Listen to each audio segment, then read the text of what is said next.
Each year, Microsoft Research hosts hundreds of influential speakers from around the world, including leading scientists, renowned experts in technology, book authors, and leading academics, and makes videos of these lectures freely available.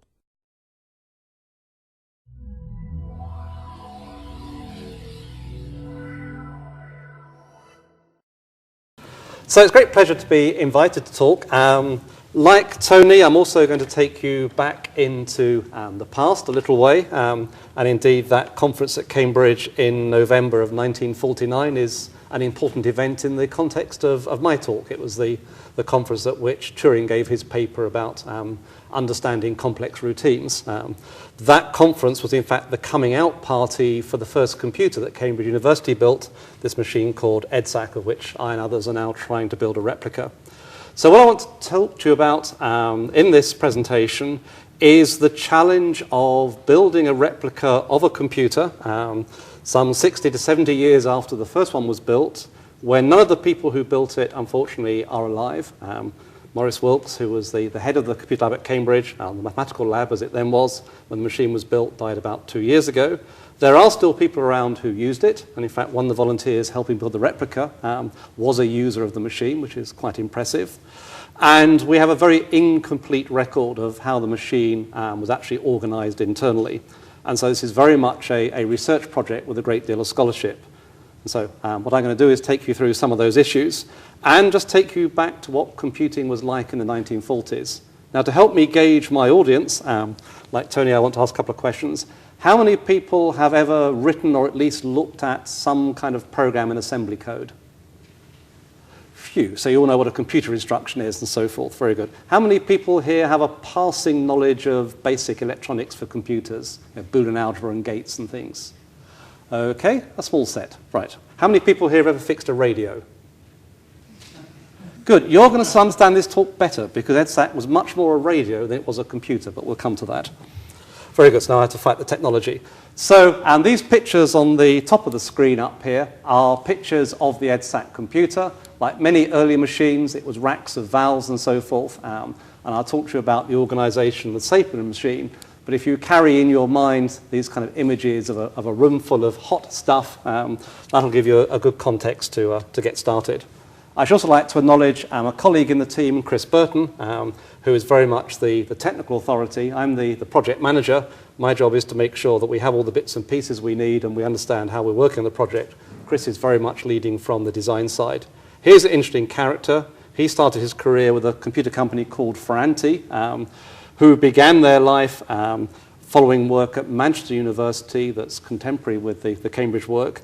And in fact, he was design engineer on a machine called Pegasus that was built in the 1950s and was one of the last valve mainframe computers. And there's one of those in the British Science Museum in London, which is a working machine, though unfortunately it hasn't been turned on for a while because of a few health and safety issues where modern regulation doesn't seem to like you running old machines. But we're trying to get a remit on the rules. So I should probably point this at something and it moves. No, push space on the keyboard, that's fine. So I'll talk a little bit about why we're doing it, how the project is organized, the feasibility studies that we've been engaged in, and then some of the costs and timescale. It's fine, I can work it off the space bar, don't worry. It should work. I think sometimes it gets confused. Don't worry, I'll use the space bar, it's fine. Don't worry, leave it. You'll break it. No, I can't. Very good. Now the space bar won't work.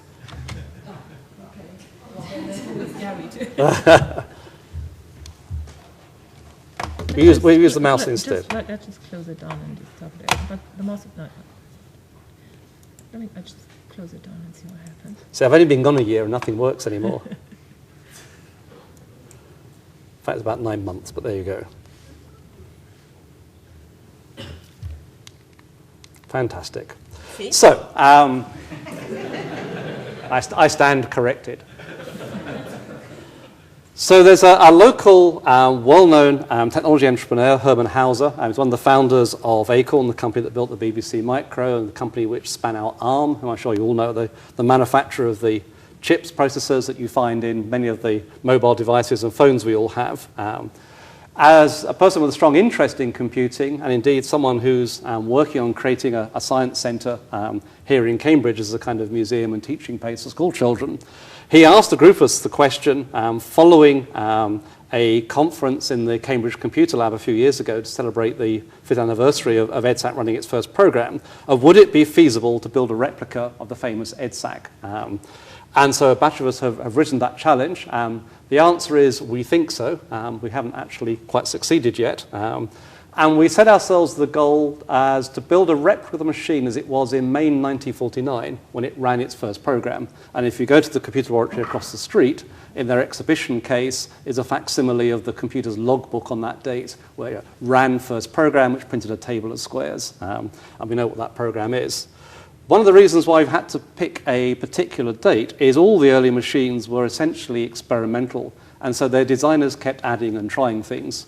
EDSAC ran for about 10 years. By the end of its life, its memory size had doubled, extra instructions had been added to the instruction repertoire, and it had magnetic tapes. On the day it started, it only had tape readers and tape punches for input and output. So by choosing that date, we think it's obviously an important date in the history of computing. The machine was slightly smaller on that date, so there's rather less of a replica to build, and the documentation we have is mostly documentation that was written during the design phase of the machine, and we have the lab notebooks of some of the people who worked on it, and so that's the period for which we actually have the most technical information from which we can work. And so we set that as our target.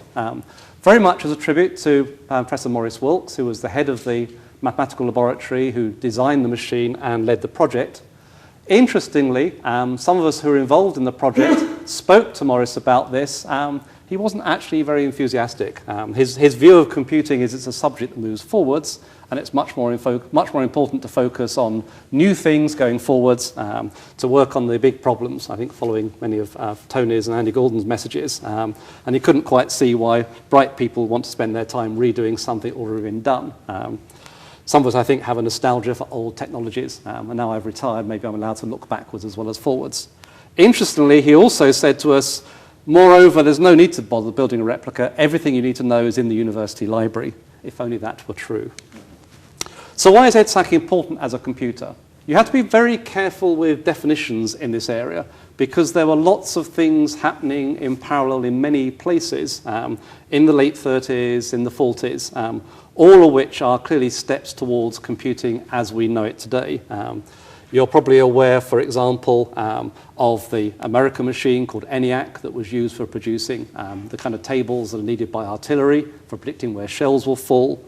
Those who know a little bit about British history will know there was a machine called Colossus built in a place called Bletchley Park that was used to break telegraphic codes. Those, by definition, were more electronic calculating machines than computers. They didn't have a stored program they read and executed. The program was, to a first approximation, wired up on the machine, and then it ran that fixed program. You could change the wiring so it could work on different problems, but it wasn't really a stored program where you fed it a program, ran it, and walked away with your results. The first working computer, from an engineering point of view, was at Manchester University, built by Tom Kilburn and others. That was built in an electronics department, and it really was an experimental system to try out some ideas they had about building computer memories. Unlike all electronics engineers, they couldn't leave it alone. They kept changing and adding features and facilities. And so it wasn't built as a machine for other people to use. So EDSAC's claim is it's the first machine that was designed for a computing service. And that came out of the fact that Wilkes was running something here in Cambridge University called the Mathematical Laboratory, which was started just before the Second World War. And it contained things like various kinds of mechanical calculators, differential analyzers, and so forth, as a central facility where people from maths and science departments could come and use those machines to do the computation they needed as part of their work. And so for him, having an electronic computer, when he was introduced to the idea, was an obvious thing to have as a machine in his laboratory for others to use.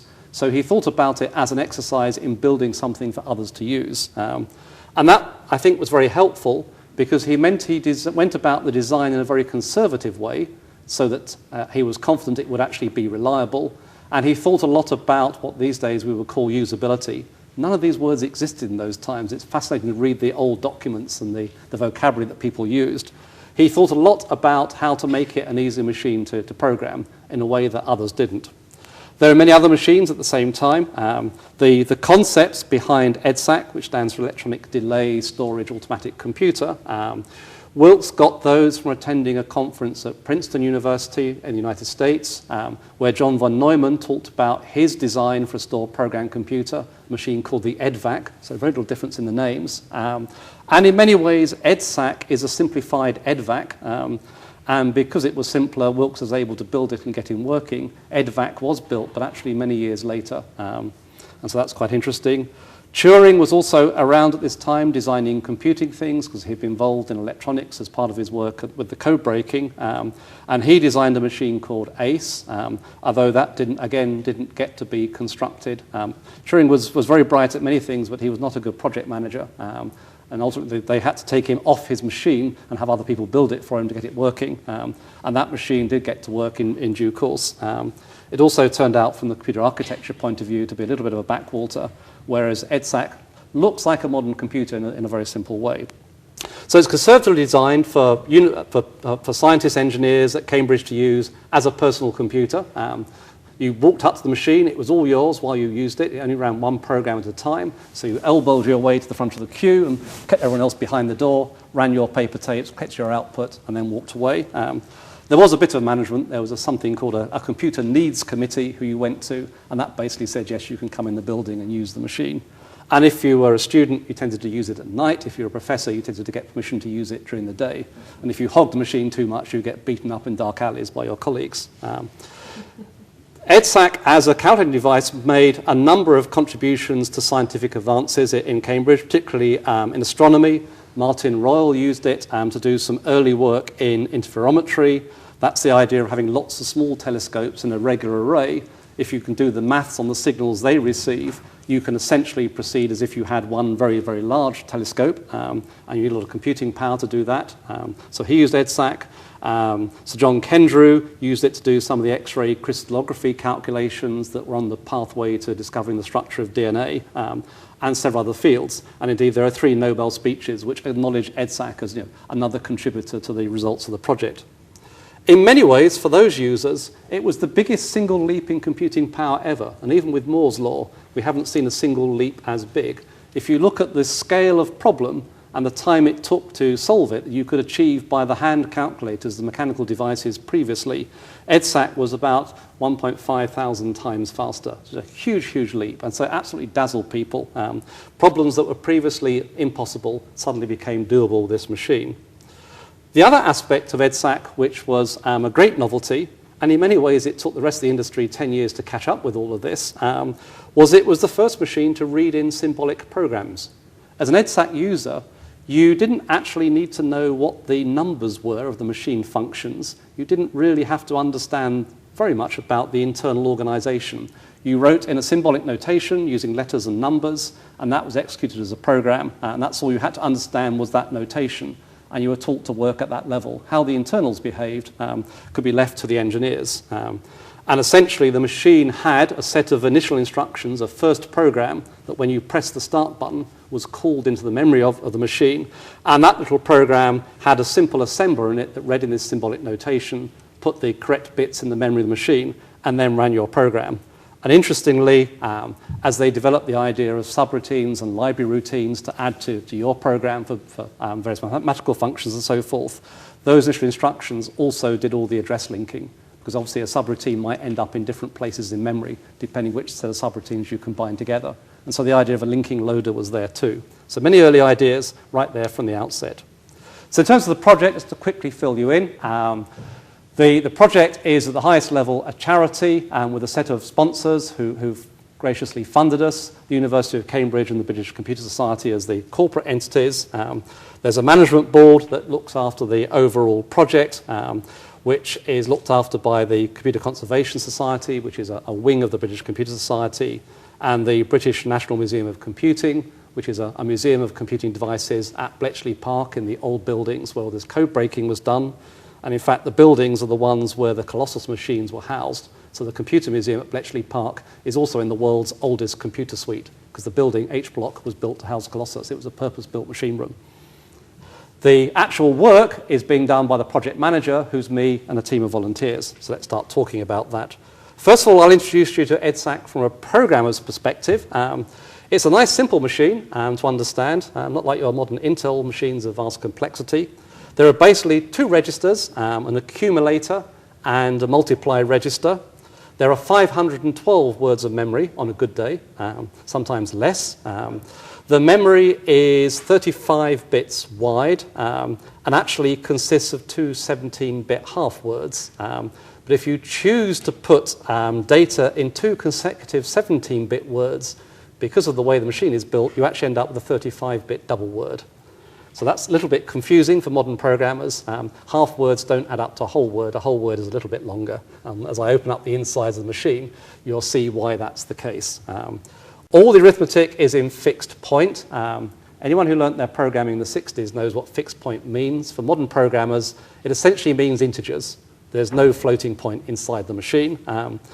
And so if you want to do anything with calculations with real numbers, with fractions, you essentially have to scale your problem so that you're using the full bit length of each word and that you don't run into problems of precision and so forth. That's not done for you automatically in the way a floating point unit would do. Input and output are by paper tape, and there was a teleprinter in due course. Although if you're producing lots of output, you would punch it and print it offline, because otherwise you'd be wasting time on the machine. And I talked about initial instructions. This is the instruction code. This is what you had to know as a programmer. You didn't have to know the layout of the top word. That's just there to kind of show what it was like. There are essentially 5 bits for the function code, a spare bit, 10 bits for the address, the location, and a marker as to whether you're operating on a long quantity, the 35-bit numbers, or whether you're operating on the short quantity, 17-bit numbers. And the order code is nice and mnemonic. A stands for add the content of the memory location to the accumulator. S stands for subtract the contents of memory from the accumulator. Various assignments, V and N were various kinds of multiplication, multiply and add, multiply and subtract, just like the M plus, M minus buttons on a desk calculator. One assignment would clear the accumulator. That's quite helpful. And given the way early memories worked, actually, if you read a register, you would destroy its contents. So if you wanted to keep the content in the register, you had to circle the data around the machine and feed it back in again. So the clearing assign was the natural instruction. There was a logical AND function called collate in those days, various shifts, and then jump positive, jump negative, input from paper tape, output to punch, and don't worry about the others. In fact, those instructions changed a certain amount. So a nice simple instruction set, about 18 instructions. So a little bit more complicated than the Turing machine, but perhaps not very much. How did the machine look in terms of its architecture? And these are pictures out of a book written in retrospect on the machine. So there's a lot of tidying up has gone on in this explanation, but it works quite well. The machine is really very simple, if I can get the dot to work. There's the memory, which is a completely separate subsystem. That was deliberate. It turns out in all the early computers, they did not have good technologies for building memories. And so they're all very aware that something better would come along. So they'd better not build the organization of the memory too tightly into the machine so they could experiment with new things as they came along. So the memory is a self-contained subsystem. There's a control part of the machine. Eventually I'll learn to point this red dot, which is the part that's obviously driving the machine along. There's the arithmetic unit, which has the accumulator, which is where all those adds and multiplies and collates are done. The arithmetic unit is the kind of thing that someone who built an electronic calculator would understand quite well. Really the computing bit was the control. That was the magic part of it. And then obviously input and output. And essentially with EDSAC, the way you thought of it was the computer would do its thing. It would take data coming out of the store into the machine and then push it out again back into the store or back to the inputs and outputs. And so there was an input bus and an output bus, and that's how you thought about the shape of the machine. If we blow that picture up a little bit, it becomes a little more distinct. The storage units were built as delay lines. People didn't have random access memory in those days. In Mercury, in EDSAC, the technology that was used was a metal tube full of mercury down which you sent an acoustic pulse. And you could send a chain of pulses down through the mercury. And so the presence of a pulse at the right moment was a 1. The absence of a pulse was 0. And to keep the memory working, you essentially just kept those pulses circulating through the system. So you put the pulse in, you count the right number of ticks until the pulse arrived at the far end, read it, electronically regenerate it at the front, and that will just keep it circulating inside the memory. So it's rather like a modern semiconductor memory where you have to keep doing the memory refresh to keep the bits alive inside the memory of the system. It's not like core store that some of you may have heard of, which is a magnetic system where once the thing was magnetized, it would hold its value forever. And core store simplified a lot of things. So those are the storage units. They're the pipes. They take data coming into the store from the input bus, and essentially what the control unit has to do is to decide which storage units, if you like, open to accept data, depending on which word is being written. When you're fetching data, you take it down the output bus out of the store into the machine, and again, you have to decide which storage tank to activate to get the right word. The data comes into the arithmetic unit where it gets processed and then goes back round again. There's two special memories rather, if you like. When you're obeying an instruction, the first thing you do is fetch the instruction out of memory and you divert that round into the order tank. That instruction is then decoded, which tells you what you want the arithmetic unit to do and whether you want to write an answer back into the store. And obviously once you've obeyed an instruction, there's another memory called the sequence control tank, or the program counter in modern language. That contains the address of the next instruction. Usually that is the next instruction after the one you just executed, but obviously if there's been a jump or something, you bring different answers in, and then that goes off to the main control system. So a very simple architecture, and one that's quite recognizable to a modern computer architect. So to start opening up the details of the machine, we do have to start with the memory in these delay lines. This is a picture of Maurice Wilkes as a young man with one tank of tubes. You can see these long tubes. There are little piezoelectric crystals and the end caps that send the pulses along. So each one of these tanks holds 16 tubes, each one's holding 36 bits as a train of pulses. And essentially the computer has to synchronize with the memory. So you ask the memory to read a location. When that location has bubbled out of, so to speak, out of the Mercury, then you've got the data, then the computer can use it. And if the computer wants to write back, the computer has to wait until this end of the machine is ready to accept that pulse in the organization. So everything is kind of driven by the speed of those pulses through the Mercury. Wilkes deliberately set the speed of the machine to be quite slow. It runs at about half a megahertz, and that was fairly conservative electronic design, but he knew at that speed electronic circuits would settle, and sorting them out, designing them, bugging them would all be much more straightforward. That's because he wanted to build a working machine. Other people wanted to build faster machines to get even more throughput from them, but then the circuits were more marginal and they had much greater difficulty with reliability. Another thing to say about Wilkes is he'd spent his war working on radar. And as you may know in radar, the basic principle is you send a train of pulses out as a radio wave. That gets reflected from the target. Those pulses come back somewhat delayed, and you essentially calculate the position of the target by counting what the delay is in the pulses. And so he knew about pulses, he knew about counting, he knew about it in the context of radio and radar, so he was much more a radio engineer. In fact, he'd been a radio ham as a schoolboy.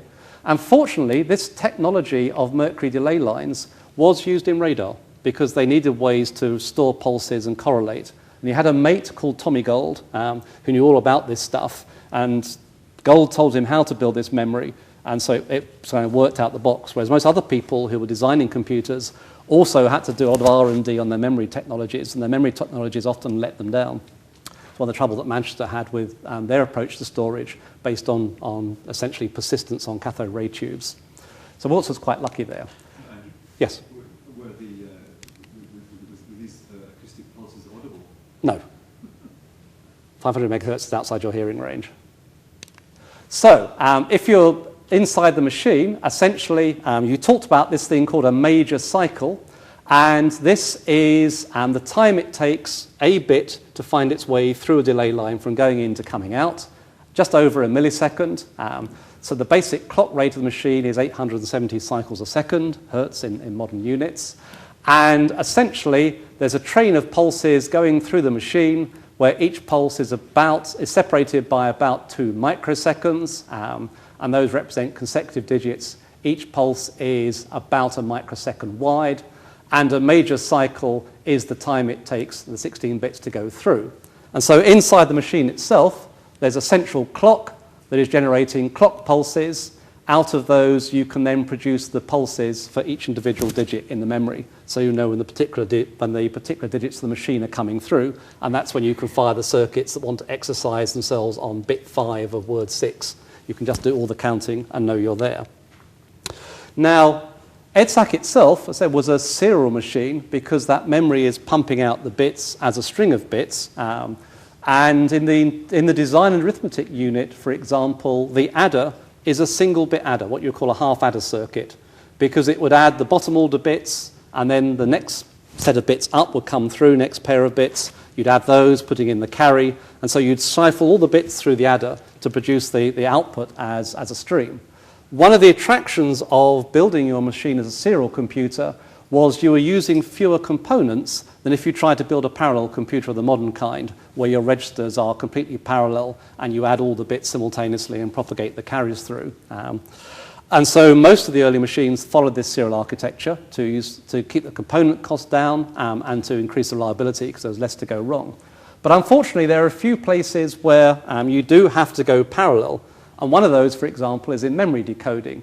So remember I talked about the fact that you have an order tank.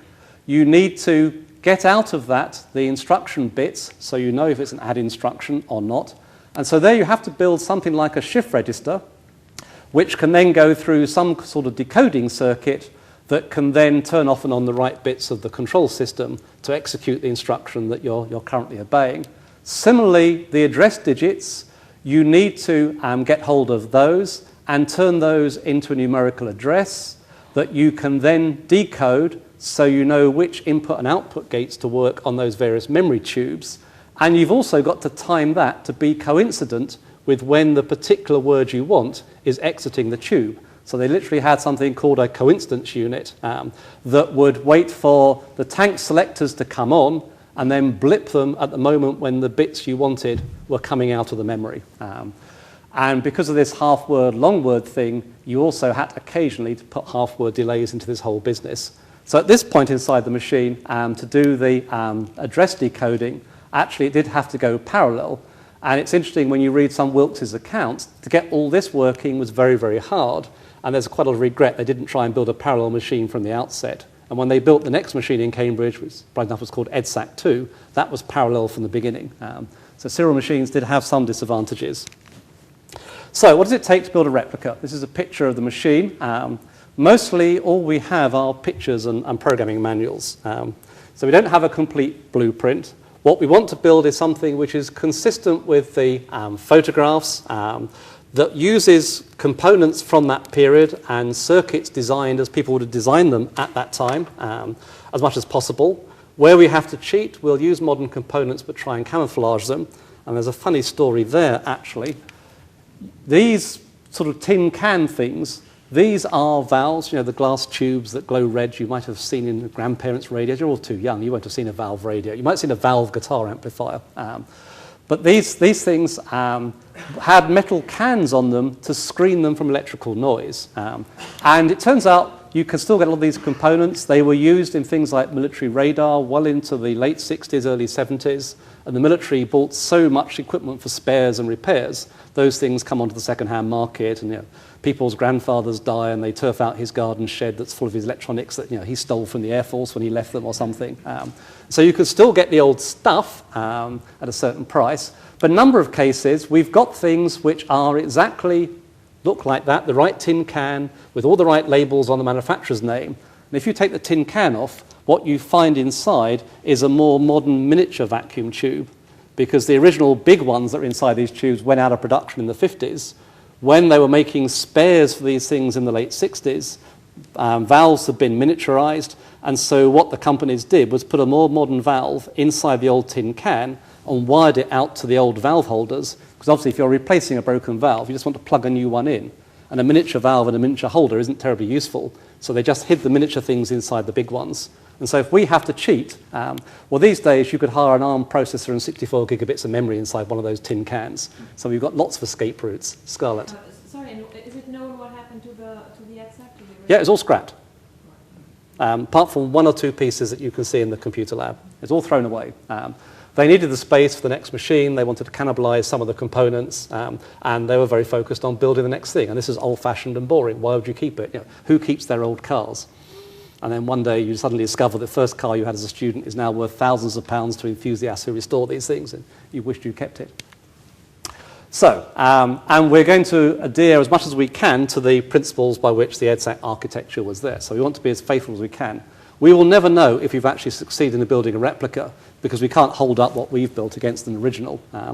Although there's enough data, we'll be fairly confident. So to do the feasibility study of can we do this project, obviously lots of documents to get hold of. We need to do a physical design of all the racks. We need to understand the logic. We need to design the electronics that animate that logic, get the parts, and certainly there are some skills required that are not so readily available these days. So let me talk about those.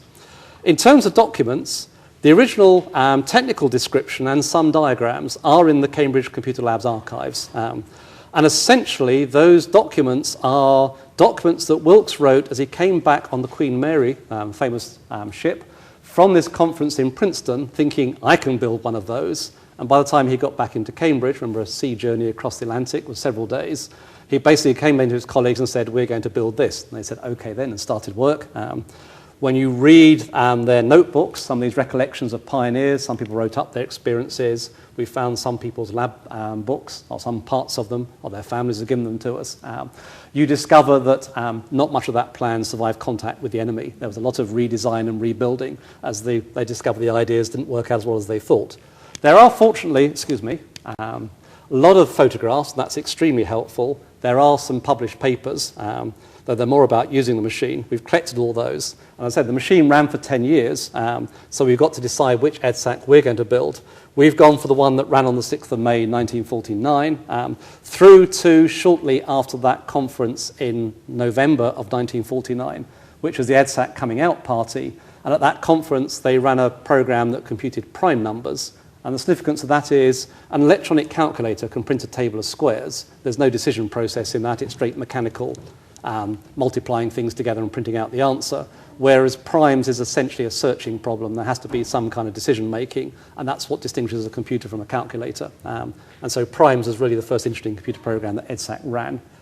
We will probably put more memory on the machine than EDSAC had in 1949, because then we can run the world's first computer game that was called EXO. It's a noughts and crosses game. You may have noticed on the very first photographs, there were kind of 3 oscilloscopes in a row. That was a part of the machine that let you look into the memory and see the waveforms going down those tubes. And someone cunningly programmed a system that would essentially put the right shapes so that you got what looked like the tic-tac-toe or noughts and crosses shape on the oscilloscope, and you could get EDSAC to play noughts and crosses. So we want to do that one too, so we can claim the world's first computer game. So let's talk about the physical design. Most of this we're doing by scanning the photographs and measuring them. There are 12 vertical racks in that machine, 120 of what today we would call chassis, the horizontal pieces. They called them panels in EDSAC. Fortunately, we have an initial chassis that we can measure. That's in the Computer Labs Museum. And we've, essentially with a local engineering company here in Cambridge, been able to very quickly make ourselves, using modern technology, a replica of that. It's interestingly different. This thing would have been built in a mechanical workshop by people bending metal, punching holes using metal punches and drills, and all mechanically assembled. This artifact is laser cut by an automated laser machine. The folding is done automatically by a folding machine. It gets delivered to us as all the components, all sprayed and delivered, and all we have to do is just bolt the side faces on. We have a challenge. We don't actually know the different types of chassis. They differ. You might have seen different patterns of test points on the front and different layouts of valves on top. So we've still got a lot of work to do on knowing the precise pattern of holes we need and so forth. And we don't necessarily know where all the different types of chassis went in the racks. So we've got a bit of an assignment problem to solve, but we'll get there. So the physical side is under control. And in fact, just last week, I think we sorted out the design of the vertical racks these things plug into as well. Another nice consequence, or nice challenge for us, the original machine is powered by 250 volts high tension, and those were bare wires strung from rack to rack. Modern health and safety doesn't like you doing that kind of thing. But it turns out, providing we put the machine so there's no path to Earth, and anyone who's working inside the machine is wearing appropriate clothing and all our ladders are fiberglass, it's perfectly acceptable. Because mains electricity is transmitted down bare wires. And so we have to treat it as a transmission line, and providing I respect the transmission of electricity regulations in 1968, it's perfectly fine. So I'm running a power grid in a small room. Part of the trick of doing a project like this is you have not to defeat it by rules. Don't fight the system. Just find out how the system lets you solve the problem by changing the question you ask. And so if I ask, can I have bare wires in a computer? No. Can I transmit electricity down bare wires? Oh, yes, certainly, sir. So you just have to pick the right question. So, logic design. We also need to know how the machine works internally in great detail. And we've got lots of diagrams, but they're incomplete and inconsistent. We know there was much redesign during the commission, and we need to extrapolate over those missing areas. So what we've done, this is where we have an advantage over the Edsac team, using modern computers, we've built ourselves a simulator of the machine at the black box level. I've got a picture there, which essentially simulates all those diagrams I've been showing you, the parts of the computer, how they're plugged together, and will generate all the waveforms. And with this, we can check the right signals are coming at the right time, that all the various things are turning off and on in the right frequency. And we know that this thing executes EDSAC programs. And so we have some confidence that we've got the logical design correct, and we understand the principles of the timing inside the machine. Of course, what a logic design doesn't do is in the real machine, some of these signals are attenuated or a bit delayed, or there's noise, or they're different voltage levels. So it doesn't necessarily solve the electronics problem, but it means we have confidence we know the design of the machine from a computing point of view. And so we've done the logic we've taken these kind of logic diagrams that are in Wilkes's book that tells you how the various paths are connected together. Basically, it says full lines indicate pulse trains. So these are where sequences of bits representing a word are flowing through this is the arithmetic unit essentially. The broken lines like this, here, are where there are control units that are signals coming from the function decoder, opening and shutting gates at the appropriate interval. So we have that. We have quite a few timing diagrams that tell us how many pulse intervals of various parts of the machine are, so we know the delays through the system. So from all those things, that we've put those together in these simulations, and now we have a pretty good black box model of the system. The electronics is more challenging. That really is where it's incomplete. Very little of that was kept. The circuits, any of you who've worked with modern digital circuits, you know that's essentially state-based. It's very binary. A thing is on or it's off. The transitions between states are very short, and you completely ignore them. You can stop the machine, and when it's stopped, you can go around with a voltmeter, measuring voltage levels, and read all the bits out of the accumulator, 1, 0, 1, 0, 1, 1, and think about why the machine did that, and then you can push the start button, off it goes again. A serial machine like EDSAC, you can't do that. It's actually the waveforms and the transitions which are the events that are triggering what's going on. And so the machine is in perpetual motion. If you stop it, everything fades and dies away. So you can't read any of that. You can't stop the machine and look at any of the signals. The only thing you can do is have it doing a repetitive calculation or repetitive step, and then look at it with an oscilloscope and ask yourself, why do the waveforms look the way they do? And being designed by people whose background was radar and radio, all the concepts are those of radio and radar. So carrier waves carrying frequencies which you modulate on top of them. You can add frequencies to do additions and so forth. It's a very kind of analog approach to the electronics. That makes it very different to the Colossus machine, the code-breaking machine, which is also at Bletchley Park. That was designed by post office engineers, and they come to electronics from relays, which are electromechanical devices, which are on and off. And so actually Colossus is closer electronically to a modern computer than EDSAC, but EDSAC is closer logically to a modern computer than Colossus is. So it's interesting, and people like Wilkes had no idea of the work that had gone on at EDSAC, and the post office people had no interest in building a computer. They've been looking at relays to build automatic phone exchanges, and after the war, they just didn't have the funding to continue work on electronics until actually quite late on in the 60s, early 70s, when they restarted that with the automatic dialing systems and so forth. So the post office people were very close electronically, but didn't have the computing concept. And here we have a batch of computing people who had the computing concept but were a little way away electronically. And they realized that as they went through the project. And when they built EDSAC 2 in the early 50s, that is much more like the kind of computer you and I know today. So these AEC coupled circuits, meaning you pass the waveforms through rather than filtering out any noise, is a very unfamiliar design concept for most of us. There are gates and things in there. They're quite expensive in circuit terms. A pentode is a kind of valve and a diode is a kind of valve. So 5 valves to build a single gate. This is not chip technology. So an AND gate is about a third of one of those chassis. Again, so you have to be fairly economical in your design. We know what the major technical components were that they used. And we know that the components didn't have very much delay in them. And so we're able to take some of the designs. Unfortunately, many of the designs are incomplete. This is another page out of the EDSAC report. This thing is called a flip-flop, and we all know what a flip-flop is, but there are no component values on here. We know the valves, the EF54s, that's helpful, but we don't know the value of any of these resistors or capacitors. And if you know anything about valve theory, and actually for this thought experiment, if you map those things to transistors, valves are very similar to transistors in some respects, you realize there's no way that can be a flip-flop. It will not retain a value indefinitely. You can't flip it to a 1 or a 0. It turns out what they meant by flip-flop was flip-flop and fade.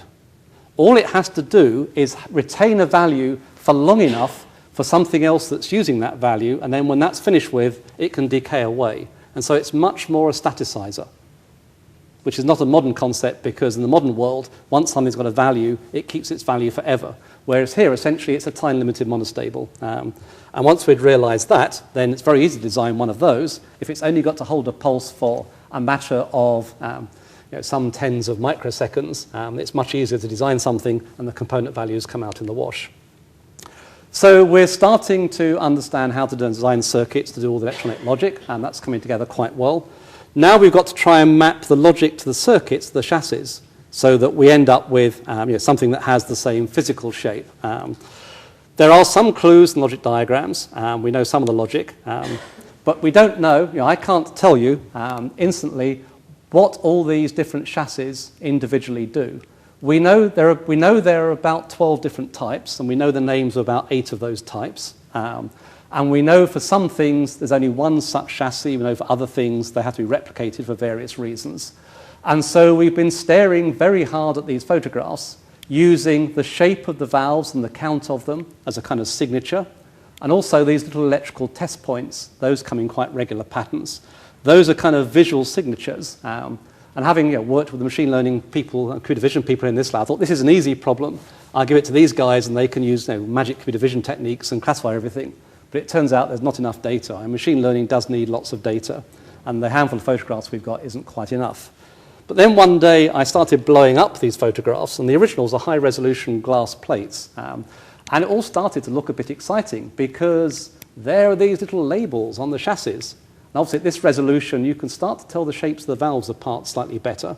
And since we know the kind of valves they used, that helps me classify them, it helps identify the circuits. And if I zoom in any more, that label gets nearer, and you can see there's writing on it, and we're nearly home and dry. And I zoom in a bit more, and it clearly says something. And I zoom in a bit more, and you discover you're now at the granularity of the grains of silver nitrate on the glass plates. And so you can't read the fact that that says coincidence unit number 3, which is really, really frustrating. But the resolution is not there in the photographs, and we have tried throwing a lot of clever computer vision techniques at this. And while we can read some labels, we can't read many. And frustratingly, the coincidence units, we knew where those were before we started, which I think is why I know it says coincidence unit, because I knew what I was looking for. And you can kind of recognize the shapes. Very frustrating. Other little things unusual. Many of these old-fashioned valves had a terminal on top with a brass cap that was connected that cabled through. It would have been the anode in the technical terms. It transpires while lots of people kept the valves, because those are expensive and valuable, the holders they plug into are pretty rare, because there were thousands of those around, so you'd never run out of those. And of course, no one kept them because they were all in the junk box. So the holders are quite hard to get hold of. And in fact, I'm getting valve holders manufactured in China because I need more than there seem to be available on the market. And these little brass caps, those have completely disappeared. And so those, I'm having to make a few thousand of those as well. There's about 3,000 valves in the machine. And we've got somewhere over 2,500 of the valves, fairly straightforwardly over the last 6 months, just by going around eBay and various suppliers and so forth. But the connectors to put them into and the caps have proved almost impossible. So it's fascinating. What you thought would be hard to get is easy. What you hadn't contemplated is actually really quite a nuisance. And making little springy, brassy things is just a little tedious technical process. If you're doing it with volunteers, asking someone to make 1,000 springy, brassy things, it's a bit tedious. So there you go. In fact, here, there's one more resolution, and this is where, on this one, you can, now I've told you it says coincidence unit, you can read it says coincidence unit, but you need to be told that. Those Mercury delay lines also give us a problem. Obviously, Mercury comes with some challenges. It's costly. It's about £160,000, so slightly over 200,000 US dollars, slightly over 200,000 euros, I guess, worth of Mercury, which is a lot to buy. It's a big chunk of the project budget. It would be a very attractive target for someone to steal from the museum, so it's actually a physical security risk because it's a very difficult thing.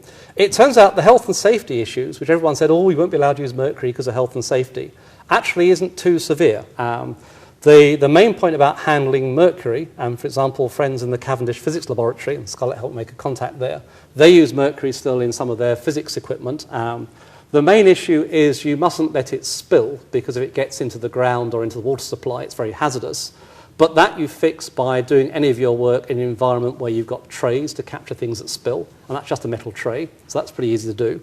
There's a small concern about mercury vapor, and you mustn't touch it either, but you just wear rubber gloves. That's fairly straightforward. And it does corrode rubber, so you wear fresh gloves every day, but that's easy in this modern day of healthcare gloves and so forth. There is a slight concern about mercury vapor, but the people in the Cavendish says that's overrated, and provided you have a little dosimeter that measures it, you're fine. So if we built and filled the tubes in a laboratory environment, and the Cavendish said they would help, then we just have the challenge of shipping 3/4 of a ton of mercury from Cambridge to Bletchley Park. So a little bit difficult from that point of view. The engineering is tricky.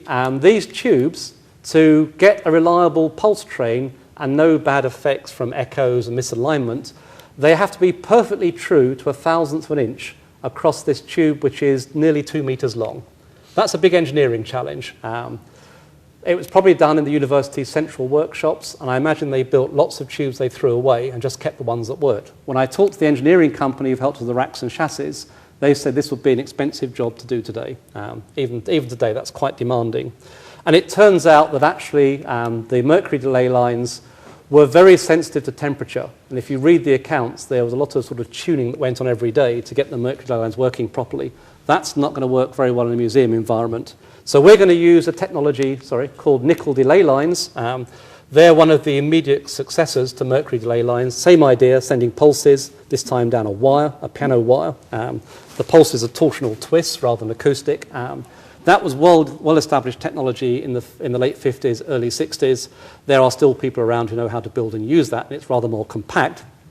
So when we've built this part of the replica, what you will see in the museum is a replica of this, not made to the same precision tolerances, and underneath this spillage tray, notice even there they were worried about spillage because mercury was expensive even in 1949. Underneath that spillage tray, we can put all the mercury delay lines that run the memory. So it'll be a physical replica, but not an exact replica of the science. So I talked a bit about the parts. Many of the valves are available. Some of the valve holders are tricky. An issue we've only just started to address is you can get old resistors and capacitors. Those turn up from all kinds of places, but particularly capacitors.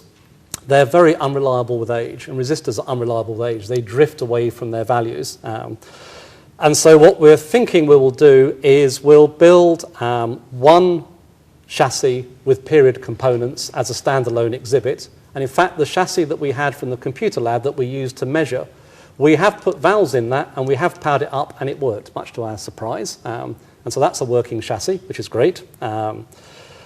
For the rest of the machine, we'll use modern components, and what we'll probably do is encapsulate them in plastic and then paint them so they look like period components in the places where they're visible. There's also, inside the machine, lots of what's, in the jargon of the time, they called lumped constant delay lines. If you wanted to slow something down by half a pulse, so it could synchronize with some other part of the machine, you basically sent it through a coil of wire. And there are several hundreds of little coils of wire inside that machine that have to be made. And so my current engineering project is making the machine to wind the coils so that someone else can do the coil winding. And if you're doing some of these kind of replica projects, a lot of your time is spent finding out how to build the thing that will make the part you need before you can make the part you need. And some of this stuff is information that needs to be recovered. And indeed, a number of people ask, why are you building this project? It's nice to have a replica in a museum, and it'd be interesting to see, but are there any other benefits? One of the important outputs to us of this project is all the lost knowledge that we're recovering. As we're doing all of this, we're keeping a complete record of the design, all the design discussions, all the debates, all the reference sources. And so we will be able, by the end of this project, to write an account of how the machine was built, why it was built the way it was, what some of the technology choices and restrictions were, which wasn't written down at the time. And some of that stuff is really quite fascinating. So we're kind of rediscovering lost knowledge. And if we don't succeed in building the replica, filling in that gap in the historical record actually has merit now that people in it have gone away. Lots of things we haven't sorted out yet. How exactly we're going to do the power supply. The original machine had a motor generator in a separate room. What we've been looking at are some of the power supplies that people who have high-end PCs they use for computer games. Those deliver really quite high current output. And it looks like 3 of those wired up in serial, which the manufacturers tell you not to do, in the bottom of each rack will give us the voltage we need. You have slight trouble with balancing the levels between racks, but we'll solve that. I've talked about open circuit wiring, and we've got to address those issues. We don't have any information about how that 3 oscilloscope unit was actually connected and wired to the machine. We kind of know what it was used for. We didn't, until recently, have any information about the tape reader. We had some pictures of the teleprinter. Fortunately, the Wilkes family were going through some of their father's stuff, obviously having died recently. There were lots of boxes and things and attics and so forth. They found a photograph album of some photographs that Morris himself took for his own kind of pleasure, which are different from the ones in the historical record in the library. And in one of those is the tape reader, and the tape reader disassembled all its parts. And I can almost give that collection of photographs to a mechanical engineer and say, build me one of these. So what was, when I wrote this slide a few months ago, one of the long list of impossible problems has now suddenly become something that actually I could go to an engineering firm and say, build one of these. So you never know what's going to come out and change the game for you. The skills of the people working on the project are an interesting mix. They need to understand logic and map that to electronic designs and to map those to circuits. So obviously they're people with an electronics background, and it needs to be a background in valve electronics with higher voltages and this more radio feel to them. There aren't so many people around who can do that. They're mostly elderly gentlemen in their early 70s through to their late 80s who are working on this project, one of whom was actually a programmer on EDSAC. In fact, did you know Peter Lawrence at Elliott's? Mm-hmm. Peter's working for us. He's doing the clock pulse generator. This is a colleague of Tony's when Tony worked for the British computer manufacturer he mentioned. He's on the project and an equally venerable gentleman to Tony. And so the challenge we're setting them is a funny one. It's not design me a clock pulse generator, which is the kind of thing you usually say to an electronics engineer. We're saying design me a clock pulse generator that when you've finished will, when it's laid out, look like this photograph, using precisely these components. And by the way, these are the kind of pulses I'm going to produce for EDSAC. So it's a kind of working from 2 boundary constraints back to a design, that it is a clock pulse generator and it matches the original. And electronics design engineers aren't taught to do that. So Chris Burnt and I are having to work very hard on persuading these people they aren't producing an improved EDSAC, which they all want to do, because they can see all the design flaws in the original, and like the original designers, they want to go and fix it and make it better, but they're not allowed to do that. It's something like that a bit frustrating. A huge amount of manufacturing to do, 120 of these chassis, 3,000 valves. It's about 60, there's about 8 pins on each valve, so there's about 60,000 solder joints to do. But a good wireman can do 2 or 3 joints a minute. It's touch, go, touch, go, touch, go. So we'll get there. Obviously, you've got to track down these components. Some quite delicate mechanical manipulative skills are needed, and obviously the circuit design capability. So what's the cost and time scales? Interestingly, if you ask Maurice Wilkes what it cost him to build EDSAC, he quite honestly said he didn't know. The government gave him most of the valves. They were military surplus. This is immediately post the Second World War, lots of equipment and spares coming available. The university didn't build departments for people and expenses. You just kind of had a recurrent budget and you used it as you saw fit. And indeed, in those happy days, the university paid the departmental funds into the head of department's personal bank account, and he, usually was a he, unfortunately, in those days, ran his department. And that was how it worked. Could you imagine modern standards of transparency accepting that? I did try to say Microsoft, they should put the annual budget for this lab in my bank account and I would look after it for them, but they somehow declined. So different things. And various companies got interested in EDSAC and lent people and did give Milts money, but he has no idea what it actually cost. And again, because they were continually evolving it, you could work out the total investment over the entire life of the machine perhaps, but that's a false number. To build the replica, we're working to a budget of £250,000, and so far that's still looking like a reasonable budget, and we think it's going to take us about 3 to 4 years with the volunteers we have. So unfortunately we're going to miss the opportunity of Wilkes's 100th anniversary to celebrate, but we'll still get there. So where we are, the charity is there, we've got funding for actually the first 2 years now, much of the planning is in place, and we're working on the initial milestones. We're actually following the same route that Wilkes and his team did to get the machine working. We're building the circuits that produce the major pulse trains that drive the machine, and they're fairly straightforward. We're then going to build the part of the arithmetic unit that does the counting. Then we're going to build those decoding circuits so that we can fetch things in and out of memory. And when we've got those 3 pieces done, we think we'll know enough about the electronics that everything else will essentially be then just using all those established designs and multiplying everything up. And we have a design for the pulse generators. We have the counting more or less sorted.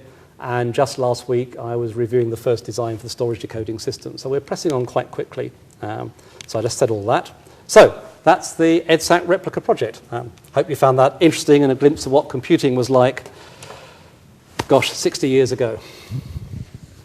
Yeah, contrast that to some of the talks we heard earlier this week, and then of course also the demos we're going to see in a few minutes. So thank you very much, Andrew. It's brilliant. So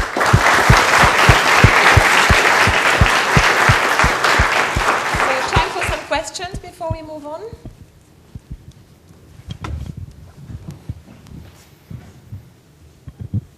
I'd like to know, aren't you afraid that you will come across some major problem that will hinder your progress?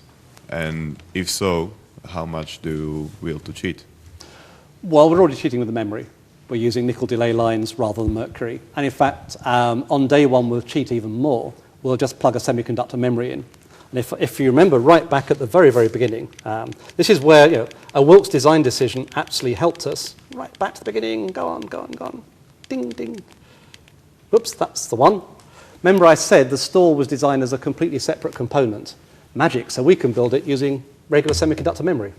And so for the initial phase of building, we're just focusing on this part of the machine, the control and the arithmetic unit, and I'll use a PC to do input and output. So there's all kinds of ways in which we can cheat and focus on the core bits of the machine. We could just build something, and in fact this question has arisen because various other people have asked us whether we'd be interested in building more than one replica. We could very easily build something that's just a physical lookalike, a kind of Disney EDSAC, and then you could put a microprocessor in a single valve and run the outside of the machine, and it would look like an EDSAC. You may have heard the apocryphal story of the guy who ran IBM, T.J. Watson, when he was first told about computers, saying, but there's only a world market for 5, one for the military, one for the phone company. It turns out there's a world market for 5 EDSACs. We're building one for Bletchley, which is the main one.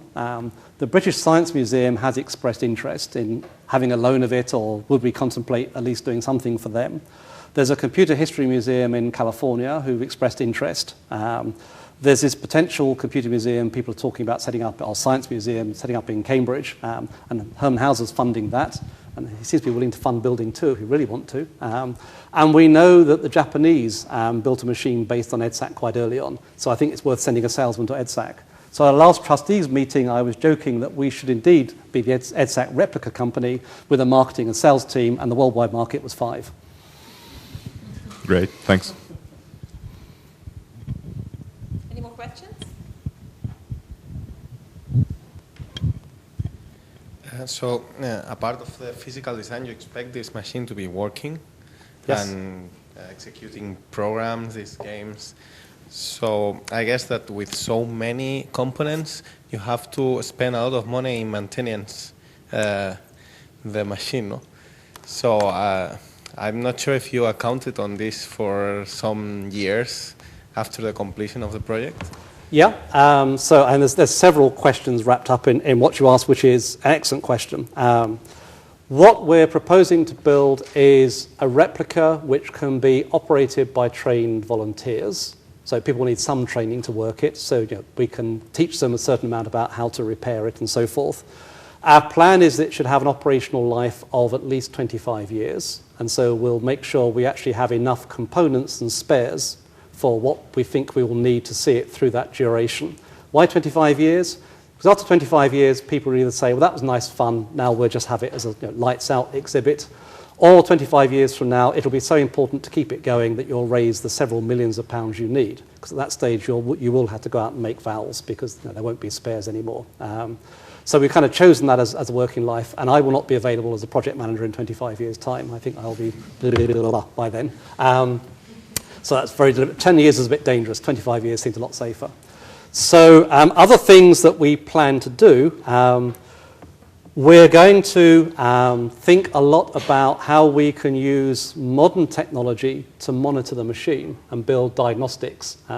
Those chassis have enough space in them that I can put a small microprocessor that is sensing all those test sockets with the major waveforms, that I can collect all the data as the machine is, collect all the waveforms as the machine is running, bring them back to a personal computer and check them against a digital simulation of the machine running in real time. And with that, I can start to think about writing diagnostic programs that health check the machine, that at a minimum will say things like the XYZ waveform in the storage generation system is missing or is delayed or is under voltage. That will help me very quickly know what to replace. And it's actually a simple enough machine that we should be able to get diagnostics to a very fine level of what you need to do is replace these components. And if we build it as a replica with spares, the philosophy of fixing it will be, if the monitoring system says so-and-so is wrong, take a spare for chassis number 5, turn the machine off obviously, take that chassis out, put this chassis in, it should work, send the broken chassis to Chris or Andrew and they'll fix it for you. But we haven't designed all that in detail, but that's going to be essentially our approach. So we'll use modern technology to monitor the health of the system and keep it going. And in fact, one of the professors of computer architecture in the computer lab has signed up to do that. And there's some quite interesting technical challenges in building small-scale devices that can monitor these waveforms. So though it's fairly slow, it's not that slow. And of course, there'll be more computing power in each of those monitoring computers in the whole of EDSAC, but that's not the point. Right, okay. I think we'll move on to the demo fest now. So you've got until about 5:45, 5:50 when the bus will leave to Jesus College. But there will be 6 or 7 demos out there for you to look at. Some of the technology you've already seen, Gadgeteer, there will be Connect Fusion there, a range of technology. So please go around, take your time, and have tea and coffee as well. And both Andrew and Tony will join us for dinner tonight, so there's more opportunity to ask questions. Okay, so thank you very much, Andrew, again.